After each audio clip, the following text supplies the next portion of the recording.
We're going to look at this from many different angles, and right now we're going to look at the social implications of the Gray's proposal. Joining us is civil rights historian, Mr. Paul Bryant. Thank you for joining us. No problem. It seems like many African Americans find it ironic that they're the ones being asked to make this sacrifice. Time and time again, we've been asked to make sacrifices for our country, and the moment we do them, we get bamboozled. Can you give us an example? I can give you dozens of examples.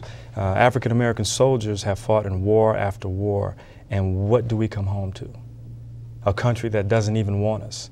All the way up to Vietnam, there were places we couldn't eat in or drink at right here at home while our brothers were bleeding and dying in the battlefield. Our leaders are attacked, murdered, assassinated, and even our first black president was called a liar by a congressman doing his State of the Union address speech. Now, where was the outrage? I can assure you, if the same thing had happened to a white president, that congressman would have been forced to resign. But even at a local level, Paula, how many African Americans are stopped by the police for absolutely no reason? How many police brutality complaints just disappear? We've had to run faster and jump higher for years, and we're tired. We're very tired and we're fed up. According to a 24/7 news poll, the nation is split right down the middle. About half want us to accept the Gray's proposal. But when we asked if we should include African American children convicted as adults, a whopping 73% agreed. Surely that includes some African Americans.